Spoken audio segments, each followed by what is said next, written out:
Hello, Ansar Muhammed with you.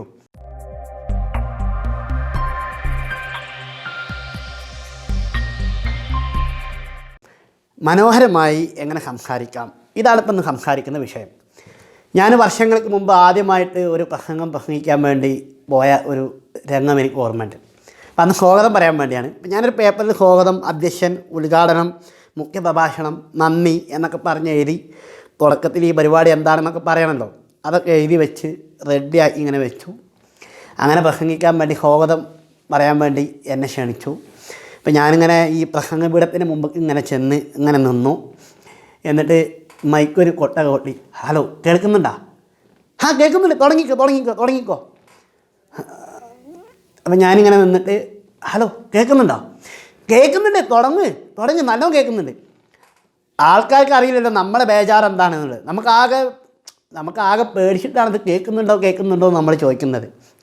ഏതായാലും ഞാൻ ഒരൊറ്റ തുടക്കം, ബഹുമാനപ്പെട്ട എന്നും പറഞ്ഞിട്ട് ഒരൊറ്റ പോക്കായിരുന്നു. അപ്പോൾ ആദ്യമായി ഈ പരിപാടി എന്താണെന്നൊന്നും പറഞ്ഞില്ല, പെട്ടെന്ന് സ്വാഗതം പറഞ്ഞ് അപ്പോഴേക്കന്നെ ഒരുവിധം കാലൊക്കെ ഇങ്ങനെ വിറക്കാൻ തുടങ്ങി, തൊണ്ട ഇടറാൻ തുടങ്ങി. ഞാനാകെ വിയർത്തൊലിച്ച് എന്തോ ഒരു കഠിനാധ്വാനം ചെയ്ത ഒരു കോലത്തിലും കൂടെ ആയി മാറി. അപ്പോൾ ആളുകൾക്ക് തന്നെ അറിയാം ഈ ഇവൻ പാവട്ടോ, ആളുകൾ എന്താ കുട്ടിൻ്റെ ഒരു അവസ്ഥ എന്നുള്ള രൂപത്തിലായി. ഏതായാലും ഒരു ലിമിറ്റഡ് സ്റ്റോപ്പ് ബസ് പോകുന്ന പോലെ ഒരൊറ്റ സ്വാഗതം പറച്ചിലും എൻ്റെ പ്രസംഗം അവസാനിപ്പിച്ചു. അപ്പോൾ ഇത് സ്വാഭാവികമായിട്ടും ആദ്യമായിട്ട് പ്രസംഗിക്കുന്ന ആളുകൾക്ക് കുറേ തെറ്റായ വിശ്വാസങ്ങളുണ്ട്. ഇപ്പം എന്താ വെച്ചാൽ, ഞാനിപ്പോൾ ഇങ്ങനെ പ്രസംഗിക്കുന്ന സമയത്ത് എൻ്റെ കാലിങ്ങനെ വിറയ്ക്കുന്നത് ആൾക്കാർ കണ്ടാൽ അവരെന്താ വിചാരിക്കുക? ഞാനിങ്ങനെ പ്രസംഗിക്കുമ്പോൾ എൻ്റെ തൊണ്ട ഇങ്ങനെ ഇടറി, വെള്ളമുണ്ടോ വെള്ളം അങ്ങനെ കുടിച്ച് ഒരു മുറുക്ക് വെള്ളം കുടിക്കുമ്പോൾ 2 വാക്ക് പറയും, പിന്നെയും ഒരു മുറുക്ക് വെള്ളം കുടിക്കുമ്പോൾ 2 വാക്ക് പറയും. അപ്പോൾ ഈ ആളുകൾ എന്നെക്കുറിച്ച് ആൾക്കാരെ മുമ്പിൽ ഞാനൊരു പരിഹാസ കഥാപാത്രമാവില്ലേ എന്നൊരു തെറ്റായ വിശ്വാസമാണ് നമുക്കുള്ളത്. അപ്പോൾ എനിക്ക് ഈ ആൾക്കാരുടെ ഇടയിൽ ഒരു നിലയും വിലയൊക്കെ ഉണ്ട്. അപ്പോൾ ഞാനിങ്ങനെ അവിടെ പോയി പറഞ്ഞാൽ ആളുകൾ എന്നെക്കുറിച്ച് എന്താണ് വിചാരിക്കുക? ഇതാണ് പല ആളുകൾ നമ്മുടെ ഒരു തെറ്റായ ധാരണയാണ്. പിന്നെ ആളുകൾ ഇങ്ങനെ ചിന്തിക്കും, ഞാനിങ്ങനെ പ്രസംഗിച്ച് ഇങ്ങനെ പോകുന്നതിൻ്റെ ഇടയിൽ പെട്ടെന്ന് എണ്ണ കഴിഞ്ഞ വണ്ടി നിൽക്കുന്ന പോലെയാണ് നിന്നാലോ, അപ്പോൾ ആൾക്കാർ എന്നെക്കുറിച്ച് ഇങ്ങനെ നോക്കൂലേ? ഇതാണ് നമ്മളൊരു തെറ്റായ ധാരണയാണത്. അപ്പം നമ്മളൊരു കോച്ചിങ് ക്ലയൻ്റ് ഉണ്ടായിരുന്നു. അപ്പോൾ അദ്ദേഹത്തിന് പ്രസംഗിക്കണം. അദ്ദേഹം ഒരു രാഷ്ട്രീയ സംഘടനയുടെ നേതാവാണ്. പക്ഷെ പ്രസംഗിക്കാൻ കഴിയില്ല. അപ്പോൾ അദ്ദേഹത്തിന് പ്രസംഗം വേണം, അതിനാണ് അദ്ദേഹം വന്നത്. അപ്പം ഞാൻ അദ്ദേഹത്തോട് വണ്ടി ഓടിക്കാൻ അറിയുമോ ചോദിച്ചു. കാർ ഓടിക്കും, ലോങ് ഓടിക്കുമെന്ന് ചോദിച്ചു. ഞാൻ ഊട്ടിയിലേക്കൊക്കെ സ്വന്തം വാഹനം ഓടിച്ച് പോയിട്ടുണ്ടെന്ന് പറഞ്ഞാൽ. അപ്പം ഞാൻ അദ്ദേഹത്തോട് ചോദിച്ചു, നിങ്ങൾ വാഹനം ഓടിക്കാൻ പഠിച്ചത് ഓർമ്മയുണ്ടോയെന്ന് ചോദിച്ചു. അത് ഓർമ്മയുണ്ട്, അത് മറക്കാൻ പറ്റില്ല സാറേ, അത് എൻ്റെ ഒരു കസിനാണ് എന്നെ പഠിപ്പിക്കാൻ വന്നത്. അപ്പോൾ അങ്ങനെ സ്റ്റിയറിംഗ് ഒക്കെ പിടിച്ചിട്ട് അദ്ദേഹം പറഞ്ഞു, പിന്നെ ഇത് സ്റ്റിയറിംഗ് ആണ്, ഇതിങ്ങനെ തിരിക്കാനുള്ള ഫാനാണ്, ഇത് ഗിയറാണ്, ഇത് ആക്സിലേറ്ററാണ്, ഇത് ക്ലച്ചാണ്, പിന്നെ ഇത് ബ്രേക്കാണ് ഒക്കെ പറഞ്ഞു തന്ന് വണ്ടി ഇങ്ങനെ പതുക്കെ ഇങ്ങനെ എടുത്ത് ഗിയറൊക്കെ നേരെ ഫസ്റ്റിൽ നിന്ന് ടോപ്പിലേക്കൊക്കെ പോകുന്നത്. അപ്പോൾ ഏതായാലും നിർത്തിയില്ല, പരിശ്രമിച്ചു. ഒരു ദിവസം മതിയാക്കി, 2ാമത്തെ ദിവസം വീണ്ടും വാഹനം എടുത്തു. 3ാമത്തെ ദിവസം ചില സമയത്തൊക്കെ ബ്രേക്ക് പിടിക്കേണ്ടതിന് പകരം ആക്സിലേറ്ററൊക്കെ പിടിച്ചിട്ടുണ്ട്. അപ്പോൾ അദ്ദേഹം നമ്മളൊക്കെ അങ്ങനെയാണല്ലോ വണ്ടി പഠിക്കുന്നത്. അപ്പോൾ നിരന്തരം ചെയ്ത് നമ്മളിങ്ങനെ വണ്ടി ഓടിക്കാൻ പഠിച്ച്. അപ്പോൾ ആരൊക്കെ ഈ ഗിയറുള്ള വണ്ടി ഉണ്ടാകുമ്പോൾ നമ്മളിങ്ങനെ ഈ വണ്ടി പഠിക്കുന്നതിന് മുമ്പ് തന്നെ ഇപ്പോൾ എവിടേക്കാണ് ഇപ്പോൾ കയറ്റുള്ളത്, കാരണം ഈ കയറ്റത്ത് വണ്ടി നിർത്തിക്കഴിഞ്ഞാൽ വണ്ടി ബാക്കോട്ട് ഇങ്ങനെ ഇറങ്ങും. അപ്പോൾ ഈ ഗിയർ ഫസ്റ്റിലേക്ക് ഇട്ട് ഇത് ആക്സിലേറ്റർ ഇങ്ങനെ കൊടുത്ത് പിന്നെ ക്ലച്ച് ഇങ്ങനെ പൊക്കി, അപ്പോൾ വണ്ടി ബാക്കോട്ട് ഇറങ്ങി ബാക്കിലുള്ള വണ്ടിക്ക് കുത്താൻ പാടില്ല. അപ്പോൾ അതൊക്കെ അന്നത്തെ ഓരോ ആശങ്കകളാണ്. പക്ഷേ പതുക്കെ ചെയ്ത് നമ്മൾ എക്സ്പേർട്ടായി ഏത് കുത്തനുള്ള കാര്യത്തിലും വണ്ടി നിർത്തിയെടുക്കാൻ പറ്റിയ രൂപത്തിലേക്ക് നമ്മൾ മാറി. അപ്പം ആദ്യമൊക്കെ വളരെ കുറഞ്ഞ ദൂരം മാത്രം വണ്ടി ഓടിച്ച് പഠിച്ചതാണ്. അത് പഠിച്ച് എക്സ്പേർട്ടായി ഊട്ടിയിലേക്കൊക്കെ സ്വന്തമായി പോകാൻ പറ്റി. അപ്പോൾ ആദ്യം ഒരു ചെറിയ പ്രഭാഷണമൊക്കെ നടത്തി, പിന്നെ വലിയ പ്രഭാഷണം, മണിക്കൂറുകൾ, ദിവസങ്ങളോടൊക്കെ സംസാരിക്കുന്ന ആളുകളായിട്ട് മാറാൻ പറ്റും. അപ്പോൾ ഒരു വാഹനം ഓടിക്കാൻ നമുക്ക് പറ്റുമെങ്കിൽ അതേപോലെ തന്നെയാണ് ഒരു പ്രസംഗം നടത്താനും. അങ്ങനെ ഞാൻ അന്ന് ആ ഒരു സ്വാഗതം പറഞ്ഞ് പിന്നെ വീണ്ടും ഒരവസരത്തിൽ സ്വാഗതം പറഞ്ഞു. അപ്പോൾ അന്നും ഞാനിതേപോലെ വളരെ ഫാസ്റ്റായിട്ട് നല്ല ബേജാറോട് കൂടെയാണ് സംസാരിച്ചത്. പക്ഷേ നേരത്തെ ഉള്ള അത്ര പ്രശ്നം 2ാമത് സംസാരിച്ചപ്പോൾ എനിക്ക് ഫീൽ ചെയ്തില്ല.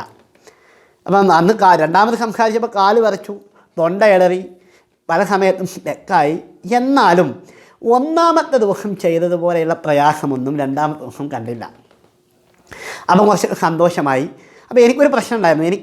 എനിക്ക് ഞാൻ ജനിച്ച സമയത്ത് തന്നെ മുച്ചറി ഉണ്ടായിട്ടാണ് ജനിച്ചത്. അപ്പോൾ എൻ്റെ സൗണ്ടിനൊരു 10% ക്ലാരിറ്റി മാത്രമേ ഉള്ളൂ. അപ്പോൾ ഞാൻ സംസാരിച്ചാൽ വളരെ കുറച്ച് ആളുകൾക്ക് മനസ്സിലാവുള്ളൂ, ഞാൻ പറയുന്നത് മനസ്സിലാവില്ല. അപ്പോൾ ആളുകൾ ഇവൻ പറഞ്ഞാൽ മനസ്സിലാവില്ലല്ലോ. അപ്പോൾ അതെൻ്റെ മനസ്സിനെ വല്ലാതെ വേദനിപ്പിച്ചു. അങ്ങനെ ആളുകൾ നിരന്തരം ഇതിങ്ങനെ പറയാൻ തുടങ്ങിയപ്പം എനിക്ക് പ്രസംഗിക്കാൻ പറ്റൂല, എനിക്കൊരു പ്രഭാഷകനാകാൻ പറ്റൂല എന്ന് എൻ്റെ മനസ്സെന്നോട് പറയാൻ തുടങ്ങി. കാരണം ഈ ആളുകൾ നിരന്തരം പറയാണ്, നിനക്ക് സംസാരിക്കാൻ പറ്റൂല, നീ സംസാരിച്ച ആൾക്കാർക്ക് മനസ്സിലാവില്ല, വെറുതെ എന്തിനാ മെനക്കിടുന്നത്. അപ്പോൾ ഇത് ആളുകൾ ഇങ്ങനെ പറയുമ്പോൾ എൻ്റെ മനസ്സിലേക്ക് വല്ലാത്ത വിഷമായി. ഞാനിങ്ങനെ വേദിക്ക് പുറകിലേക്ക് മാറ്റപ്പെട്ടുകൊണ്ടിരുന്നു. പിന്നെ ഞാൻ ആ പരിപാടി നിർത്തി. കാരണം എല്ലാവരും പറയുന്നത് എനിക്ക് പറ്റൂല, പിന്നെ ഞാനിത് എന്തിനാണ് നിൽക്കുന്നത് അങ്ങനെ. പക്ഷേ നമ്മുടെ മനസ്സിൻ്റെ ഉള്ളിലുള്ളൊരു ആഗ്രഹമാണല്ലോ, പ്രഭാഷകൻ പ്രസംഗിക്കണമെന്നത് നമ്മുടെ മനസ്സിലുള്ളൊരാഗ്രഹമാണ്. എന്നെങ്കിലും ഒരിക്കൽ എനിക്ക് മനോഹരമായി പ്രസംഗിക്കണം, ഇതൊക്കെ നമ്മുടെ മനസ്സിലുള്ളൊരാഗ്രഹമാണല്ലോ. അങ്ങനെ വർഷങ്ങൾക്ക് ശേഷം കോൺഫിഡൻസൊക്കെ വന്ന് വീണ്ടും പ്രസംഗിക്കാൻ വേണ്ടി തുടങ്ങി. അപ്പോൾ കുറേ ഗ്യാപ്പ് വന്നതുകൊണ്ട് സെയിം പ്രശ്നം എനിക്ക് വന്നു, കാല് വിറക്കാൻ തുടങ്ങി. പക്ഷെ ഞാൻ വിട്ടുകൊടുക്കാൻ തയ്യാറായില്ല. ഇപ്പോൾ സ്കൂളിലാണെങ്കിൽ യാത്രയപ്പ് സെൻഡ് ഓഫ് ഉണ്ടാകുമ്പോൾ പ്രസംഗിക്കാൻ അവസരം ഉണ്ടാകും, പല സ്ഥലത്തും ആശംസ പറയാനുള്ള അവസരം ഉണ്ടാകും.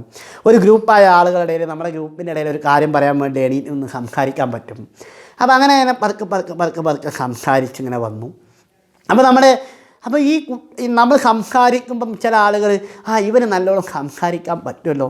അപ്പോൾ നല്ല ഫ്രണ്ട്സുകൾ നമ്മളോട് വന്നിട്ട് നിനക്ക് നല്ലോണം സംസാരിക്കാൻ പറ്റും. അപ്പോൾ നല്ല പോസിറ്റീവായ ഒരു കൂട്ടം ആളുകളിലേക്ക് ഞാൻ എത്തിപ്പെടുകയാണ്. അവർ പറഞ്ഞു നിനക്ക് നല്ലോണം സംസാരിക്കാൻ പറ്റും, വളരെ കുറഞ്ഞ ചില കാര്യങ്ങൾ മാത്രം ശ്രദ്ധിച്ചാൽ മതി, എന്നാൽ നിനക്ക് മനോഹരമായി സംസാരിക്കാമെന്ന് അവർ പറഞ്ഞു. അങ്ങനെ അപ്പം നമ്മുടെ ഈ ഒരു സംസാരിക്കാൻ ഇപ്പം ഒരു ആൾ വരുമ്പോൾ അവരുടെ ഒരു പ്രശ്നമാണ്, പ്രധാനമായ പ്രശ്നമാണ്. നമ്മൾ സംസാരിക്കാൻ വേണ്ടി പോകുമ്പം നമ്മളെ ഇവിടെ ഒരു 10 കിലോ കയറ്റി വെച്ച പോലെയാണ്, എന്തൊക്കെയോ ആകെ കൂടെ ഒരു നല്ല വെയിറ്റ് ഫീൽ ചെയ്യാണ്. അപ്പോൾ നമ്മൾ സംസാരിക്കാൻ വേണ്ടി പോകുമ്പം സ്വാഭാവികമായിട്ടൊരു കനുണ്ടാവും നമ്മുടെ വയറിൻ്റെ മേലെ. അപ്പോൾ അത് ഒന്ന് കുറക്കാൻ വേണ്ടി നമുക്കൊന്ന് നല്ലോണം റിലാക്സായിട്ട് മാറാം. അതിപ്പോൾ പ്രത്യേകിച്ചൊന്നും ചെയ്യേണ്ട ആവശ്യമൊന്നുമില്ല, ഒന്ന് ശ്വാസം എടുത്തൊന്ന് റിലാക്സായിട്ട് വിട്ടാൽ മതി. അപ്പോൾ നമ്മുടെ ആ ഒരു വലിയ ഈ വെയിറ്റ് ഇങ്ങനെ കുറഞ്ഞ് വന്ന് നമ്മൾ വളരെ റിലാക്സായിട്ട് ഒരു നാച്ചുറൽ പേഴ്സണായിട്ട് നമുക്ക് മാറാൻ പറ്റും. അപ്പോൾ നമുക്ക് ഈ ഒരു പ്രസംഗിക്കാൻ വരുമ്പോൾ ഒരു ടെൻഷനൊക്കെ വന്ന് ഇങ്ങനെ ഒരു കനുണ്ടാവും. അപ്പോൾ നമുക്കൊരു ഒരു 2-3 ബ്രീത്തിങ് ഒക്കെ എടുത്താൽ നമ്മൾ നല്ല റിലാക്സ് ആകുമ്പോൾ നമുക്ക് നമ്മളെപ്പോലെ ഒന്ന് സംസാരിക്കാൻ പറ്റും. പിന്നെ നമ്മൾ പ്രസംഗിക്കാൻ പോകുമ്പം നമ്മൾ എന്താണ് സംസാരിക്കാൻ പോകുന്നത്, പ്രധാനമായ 1-2 പോയിൻറ്റുകളൊക്കെ നമുക്കിങ്ങനെ ഒരു പേപ്പറിൽ എഴുതി അത് ഈ പ്രസംഗ പീഠത്തിൻ്റെ മുമ്പ് വെക്കാം, അല്ലെങ്കിൽ കയ്യിൽ പിടിക്കാം. ഇപ്പോൾ നമ്മളൊരു നോട്ട് കയ്യിൽ വെച്ച് സംസാരിച്ചു എന്ന് വിചാരിച്ചാൽ ആളുകൾ നമ്മളെ പിടിച്ച് നിന്നൊന്നുമില്ല. നമ്മളെ സ്വാതന്ത്ര്യമാണ്, നമുക്ക് നോട്ട് നോക്കി സംസാരിക്കണോ, അത് നമ്മളൊരു സ്വാതന്ത്ര്യമാണ്. ആ നോട്ട് എടുത്ത് ഒരു 2-3 പോയിൻറ്റ് മാത്രം പറയുക എന്നുള്ളതാണ്. അപ്പോൾ അത് ഒരു പ്രിപ്പയറൊക്കെ ചെയ്ത് നമ്മൾ സംസാരിക്കാൻ വേണ്ടി നിൽക്കുക. സ്വാഭാവികമായിട്ടും സംസാരിക്കുമ്പോൾ ആൾക്കാർ ഇങ്ങനെ നോക്കുമ്പോൾ ആൾക്കാർ ഇവരെല്ലാവരും കൂടി എന്താ ഇന്നെ ആദ്യമായിട്ട് കാണുന്ന മാതിരി നോക്കുന്നതൊക്കെ നമുക്ക് തോന്നും. അതൊന്നും നോക്കണ്ട, അവരൊന്നും നമ്മളൊന്നും ചെയ്യില്ല. നമ്മളിവിടെ സംസാരിക്കും, നമുക്ക് ഉറപ്പാണ് ഞാനിപ്പോൾ ആദ്യമായിട്ട് സംസാരിക്കണം, എനിക്ക് പ്രശ്നങ്ങളുണ്ടാകും, സ്വാഭാവികമാണ്. ഞാൻ വണ്ടി പഠിക്കുന്നത് പോലെയുള്ള പ്രശ്നങ്ങൾ എനിക്കുണ്ടാകും. ക്ലച്ച് ഇതൊന്നും ചിലപ്പോൾ അറിഞ്ഞോണമെന്നില്ല. സ്വാഗതം പറയേണ്ടത് ചിലപ്പോൾ നന്ദി ആവേണ്ടത് ചിലപ്പോൾ ഉദ്ഘാടനമാകും, അതൊക്കെ വരും, സ്വാഭാവികമാണ്. പക്ഷെ ഞാനിത് ചെയ്ത് എനിക്ക് എക്സ്പേർട്ടാകാൻ പറ്റുമെന്ന ഒരു ഉറച്ച വിശ്വാസം നമുക്കുണ്ടായാൽ മതി. അപ്പോൾ ഒന്ന് ബ്രീത്തിങ് ഒക്കെ എടുത്ത് നമ്മൾ ഒന്ന് റിലാക്സായി ആളുകൾ നമ്മളൊന്നും ചെയ്യൂല. നമ്മളവിടെ പോയി കൂളായി നിന്ന് ബഹുമാനപ്പെട്ട അധ്യക്ഷൻ, പ്രിയമുള്ളവരെ, ഞാനിന്ന് സംസാരിക്കുന്നത് നമ്മളെ ശൈലിയിൽ വെറുതെ തുടക്കത്തിൽ തന്നെ സമാധാനിക്കായി പ്രസംഗിക്കണമെന്നൊന്നും വിചാരിച്ചാൽ നടക്കൂല. നമ്മളങ്ങനെയൊന്നും ചിന്തിക്കേണ്ട. നമ്മളായിട്ട് ഞാനൊരു തുടക്കക്കാരനാണ്, എനിക്ക് കുറേ പോരായ്മകളുണ്ട്, ആ രൂപത്തിൽ ഞാൻ സംസാരിക്കുന്നു. അപ്പോൾ നമ്മളെ ഈ പ്രോഗ്രാം ഇതാണ്, എൻ്റെ കർത്തവ്യം സ്വാഗതം പറയാനുള്ളതാണ്. അപ്പോൾ ചിലപ്പോൾ നിന്നാലും കുഴപ്പമില്ല, നമ്മളത് പറയാം, ആദ്യ ദിവസം പറയാം നമ്മളെ ഈ പരിപാടി ഉദ്ഘാടനം ചെയ്യുന്നത് ഇന്ന വ്യക്തിയാണ് എന്നൊക്കെ വളരെ കൂളായിട്ട് നമ്മളായാൽ മതി. അല്ലാതെ ഈ പരിപാടി ഉദ്ഘാടനം ചെയ്യുന്നത് ഇന്നാളാണ്, പിന്നെ ഈ പരിപാടിക്ക് അതാണ് ഉദ്ഘാടനം, മുഖ്യ പ്രഭാഷണം എന്നൊക്കെ പറഞ്ഞ് എന്തൊക്കെയോ ആയിട്ട് നമ്മൾ എന്താണ് പറയുന്നത് നമുക്ക് തന്നെ പിടുത്തം കിട്ടാത്ത രൂപത്തിൽ വേണ്ട. റിലാക്സായിട്ട് നമുക്ക് കാര്യങ്ങൾ പറയാം, വളരെ റിലാക്സായിട്ട് നമുക്ക് സംസാരിച്ച് കാര്യങ്ങൾ ബോധ്യപ്പെടുത്താൻ പറ്റും. മുന്നിൽ ആളുകളുണ്ടാകും, നമ്മളിങ്ങനെ പ്രിയപ്പെട്ടവരെ മേപ്പോട്ട് നോക്കിയൊന്നും സംസാരിക്കേണ്ട ആവശ്യമില്ല. ഈ ആളുകൾ നമ്മളറിയുന്ന ആളുകളാണ്, അവർ നമ്മളൊന്നും ചെയ്യൂല, അവരെ മുഖത്ത് നോക്കി അവരെ കണ്ണിക്ക് നോക്കിയിട്ട് സംസാരിക്കുക. ഇതാരാ നമ്മളെ ഫ്രണ്ടാണല്ലോ, ഇതാരാ, ഇത് നമ്മളെ സുഹൃത്താണല്ലോ, ആ നിനക്ക് കൂളായിട്ട് എല്ലാവരും മുഖത്ത് നോക്കി സംസാരിക്കുക. അപ്പം നമ്മൾ നോക്കുമ്പോൾ എന്താ അറിയോ, നമ്മൾ അവരെ ഭയങ്കര അറ്റാച്ച്ഡ് ആവും. നമ്മൾ ഒരു വട്ടം നോക്കുമ്പോൾ ഒരു ചെറിയ പ്രശ്നം ഉണ്ടാവും, പക്ഷേ നിരന്തരം നോക്കുകയാണെങ്കിൽ പിന്നെ നമുക്കാണ് ധൈര്യം അവരെ നോക്കി കൂളായിട്ട് സംസാരിക്കാം. പിന്നെ എന്താ അറിയോ, ചിലർ പ്രസംഗം കാണാതെ പഠിച്ചിട്ടൊക്കെ ഇങ്ങനെ പോകും. അതൊന്നും വേണ്ട. നമുക്ക് ഒരു കാര്യം പറയാം, നമുക്ക് കഥ പറയാം, നമ്മുടെ ജീവിതത്തിലെ അനുഭവങ്ങൾ പറയാം, നമ്മുടെ ജീവിതത്തിലെ പ്രശ്നങ്ങൾ പറയാം, നമ്മുടെ ജീവിതത്തിൽ അനുഭവിച്ച കുറേ കാര്യങ്ങളുണ്ടല്ലോ, അതൊക്കെ ഇങ്ങനെ പറയാം, ഒരു കഥ പറയാം. അപ്പം പണ്ട് ഒരു ആമയും മുയലും ഉണ്ടായിരുന്നു. അവർ പന്തയം വെച്ചു. അപ്പം ആമ നിങ്ങൾക്കറിയല്ലോ, ആമ വളരെ പതുക്കെ, അങ്ങനെ നമ്മളെ ശൈലിയിൽ അങ്ങനെ പറഞ്ഞു തുടങ്ങി, ഒരു കഥ പറയുന്ന പോലെ. നമ്മൾ എന്ത് പറയുകയാണെങ്കിലും ആളുകൾക്ക് ഇഷ്ടം, നിങ്ങൾക്ക് വിജയിക്കണമെങ്കിൽ നിങ്ങൾക്ക് ആത്മവിശ്വാസം ഉണ്ടാകണം, ഇത് കേൾക്കാനല്ല ആൾക്കാർ വന്നത്. ഒരു കഥ പറയാം, ആത്മവിശ്വാസത്തിൻ്റെ ഒരു കഥ പറയാം. അത് നമ്മുടെ ജീവിതത്തിൽ നിന്നുള്ളൊരു കഥയാണെങ്കിൽ അത് ആളുകൾ കേൾക്കും. അപ്പം ഒരു കഥ പറയുമ്പം ആൾക്കാർ ഇങ്ങനെ നോക്കും നമ്മളെ. അതാണ് യഥാർത്ഥത്തിൽ ഒരു പ്രഭാഷകന് വേണ്ടത്. നമ്മളായിട്ട് ഒരു കഥ പറഞ്ഞ് നമുക്കത് വളരെ മനോഹരമായിട്ട് നമുക്ക് സംസാരിക്കാൻ പറ്റും. വേറൊരു കാര്യം, ഈ വായനയാണ് നല്ല ഒരു മനോഹരമായി പ്രസംഗിക്കാനുള്ള ഏറ്റവും പ്രധാനമായ ആയുധം. നമ്മൾ നല്ലോണം വായിക്കണം, കിട്ടുന്നതൊക്കെ വായിക്കണം. അപ്പം നമ്മളിങ്ങനെ വായിച്ച് കാണാതെ പഠിച്ചിട്ടൊന്നും ഉണ്ടാവില്ല. നമ്മളത് വായിച്ചാൽ അത് വായിച്ചു അതങ്ങ് ഇട്ടു, ഇത് വായിച്ച് ചെയ്തിട്ടു, അങ്ങനെ നമ്മൾ പലതും വായിച്ചിട്ടുണ്ടാവും, തലയിൽ പല സാധനങ്ങളും ഉണ്ടാവും. പക്ഷെ നമ്മളിങ്ങനെ സംസാരിച്ചു കൊണ്ടിരിക്കുമ്പോൾ നമുക്ക് തന്നെ അത്ഭുതക്കാരം. ഞാനൊരു 4 മാസം മുമ്പ് വായിച്ച ഒരു കാര്യം പെട്ടെന്ന് തലയിൽ ഇങ്ങോട്ട് കയറി വന്ന് നമ്മുടെ പറയാണ്. അത് വായിച്ചത് കൊണ്ട് അവിടെ കിടക്കുന്നുണ്ട്.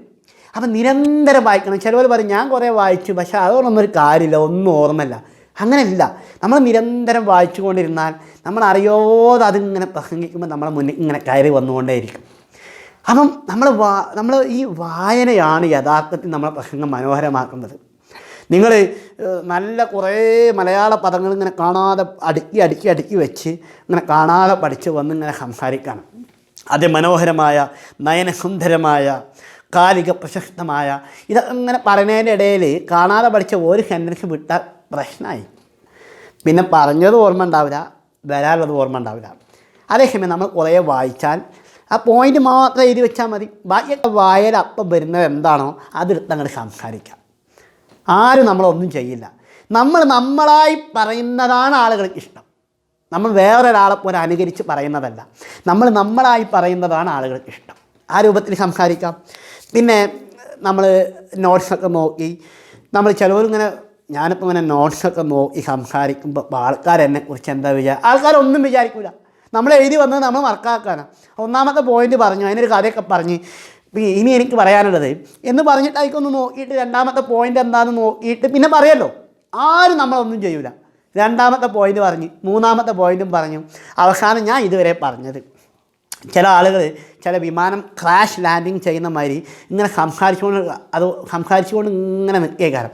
പെട്ടെന്ന് ഇത്രയും പറഞ്ഞ് ഞാൻ നിർത്തുന്നു, ഓക്കെ കഴിഞ്ഞ്. ഇയാൾ നിർത്താൻ പോവുകയാണെന്നുള്ളൊരു സൂചന ഉണ്ടാവില്ല. അങ്ങനെയല്ല, നമ്മളാരും ഒന്നും ചെയ്യൂലല്ലോ. നമ്മളിതിങ്ങനെ പറഞ്ഞ്, അപ്പം ഞാനിപ്പോൾ ഇന്ന് സംസാരിച്ചത് ഈ കാര്യങ്ങളാണ്, 1 ഇതാണ്, 2 ഇതാണ്, 3 ഇതാണ്. ഇത് നമ്മുടെ ജീവിതത്തിൽ കൊണ്ടുവന്നാൽ നമ്മുടെ ജീവിതത്തിൽ വലിയ മാറ്റങ്ങളുണ്ടാകും. ഞാൻ ഈ പ്രസംഗം കൊണ്ട് ഉദ്ദേശിക്കുന്നത് ഇതാണ് എന്ന് പറഞ്ഞ് എന്നെ ശ്രവിച്ച നിങ്ങൾക്ക് എല്ലാവർക്കും നന്ദി എന്നൊക്കെ പറഞ്ഞ് അതിമനോഹരമായി നമുക്ക് അവസാനിപ്പിക്കാം. അപ്പോൾ നമ്മൾ ഈ പറയുന്ന കഥ, നമ്മളായി പറയുന്നത്, നമ്മൾ ആവേശത്തോടു കൂടെ പറയുന്നത്, നമ്മുടെ ഹൃദയത്തിൽ നിന്ന് പറയുന്നത് കേൾക്കുമ്പം ആളുകളെ മനസ്സിൽ ആ പ്രശ്നമുണ്ട്, ആ ഒരു പ്രസംഗം അവിടെ കിടക്കും. പല ആളുകളുടെയും ജീവിതത്തിൽ മാറ്റങ്ങൾ ഉണ്ടാക്കാൻ അതുകൊണ്ട് കഴിയും. അപ്പം നമുക്കൊരു വണ്ടി ഓടിക്കാൻ പറ്റുന്നു. അപ്പം നമ്മൾ ആദ്യം കുറച്ച് ദൂരമാണ് ഓടിക്കുന്നത്, പിന്നെ നമ്മൾ ഊട്ടിയിലേക്ക് പോയി. ഇതേപോലെ ആദ്യം നമുക്കൊരു 5 മിനിറ്റ് സംസാരിക്കാം, പിന്നെ നമുക്കൊരു 10 മിനിറ്റ് സംസാരിക്കാം. അതിങ്ങനെ പോയി മണിക്കൂറുകൾ, ദിവസങ്ങൾ ട്രെയിനിങ് എടുക്കുന്ന ആളുകൾ നമുക്കറിയാമല്ലോ. അപ്പം ഇങ്ങനെ ഘട്ടമായിട്ട് നമുക്ക് വളരണം. അപ്പോൾ 2 പ്രധാനമായ കാര്യങ്ങൾ ഇതിൽ നമ്മൾ ശ്രദ്ധിക്കണം. ഒന്ന്, നമ്മുടെ വായന. അത് ഞാൻ നേരത്തെ പറഞ്ഞു, നല്ലവണ്ണം വായിക്കണം. നല്ലവണ്ണം വായിച്ചാൽ അത് നമ്മൾ പ്രസംഗിക്കുമ്പോൾ അറിയാതെ എവിടുന്നൊക്കെയോ കയറിങ്ങോട്ട് വരും. അത് നമ്മളെ പ്രസംഗം മനോഹരമാക്കും.